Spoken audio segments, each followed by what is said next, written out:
Good morning. My friend Frankie, or Frances, was asking about mini albums and what she can do without actually having to put pictures of herself in there. So here are a couple of ideas. This one I did in 2009, and I followed a website that had a new question every week. So there were 52 weeks of questions, and as you can see, I think I stopped at week 22. I just didn't get any further. But it's a great idea, and obviously it gave me a whole lot more than not doing it at all. So this was good. But the first thing was, 2009 wishes. And what I did, all of these are A2 size envelopes. I sealed the envelope, I covered it front and back with paper, and then I cut along one side so I could slip a tag in here. I would ask the question on the outside, and then I would put the answers on the inside. So that's how I did this one, and I used binding rings to close it or keep it together. So the first question was, what do you wish for 2009? Another question was, am I afraid of change? And of course I put really big, no, because I'm not. Do you believe in fairies? When I look in my eyes, I see. How do I feel today? If I could do it all again, would I change anything?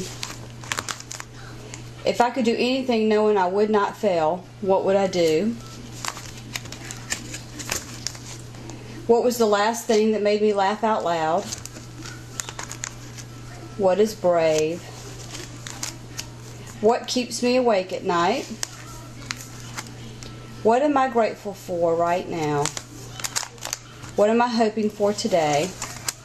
What is the best book I read? What makes me me? Truth.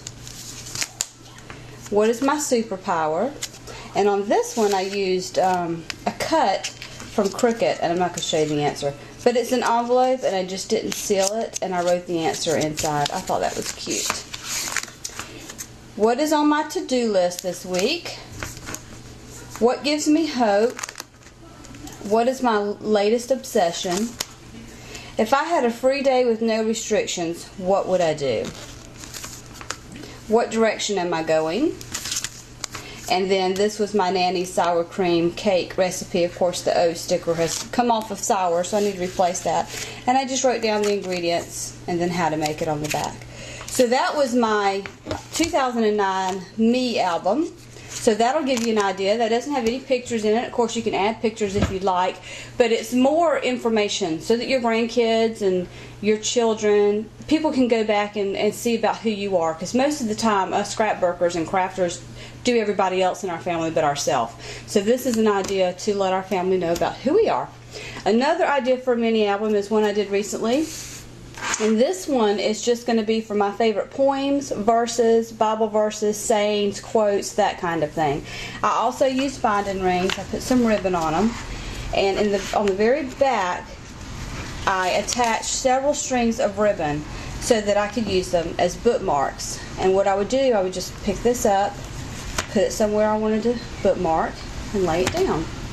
And on this one, the way I did this is chipboard, and I just covered both sides with paper, and I cut this paper a little smaller so it would look like the inside of a book. All of these inside pages are A2 size cards cut in half. That's all I did. I had a value pack of cards that were scored in the middle for easy folding, and I just cut down the score line. And that became my pages, and they're cardstock, so they're kind of thick. And then here's the back with all the ribbons up at the top, and this is the back cover. So all you have to do in this one is just, you can either journal in it, write down a thought for the day, or you can put your favorite poems or Bible verses or quotes or sayings or something cute somebody in your family said today that was just something you want to remember. So those are some ideas for mini albums, and of course there's always the 3x3 album. Let me get that real quick. Take you over here to my craft shelf. This is where I keep all of the cards that I make. I'm saving them up for the end of August to send to Operation Right Home. But here's a 3x3 album I made, and it's decorated, but there's no pictures in it, and I don't know if I'll put pictures in it. I may just write in it. And it's made from one sheet of 12x12 paper, except for the outside is chipboard covered. and then attach to the page, the first and last page. So that's an idea, and if you need any more ideas, just let me know and I'll see what I can come up with. Thanks. Bye.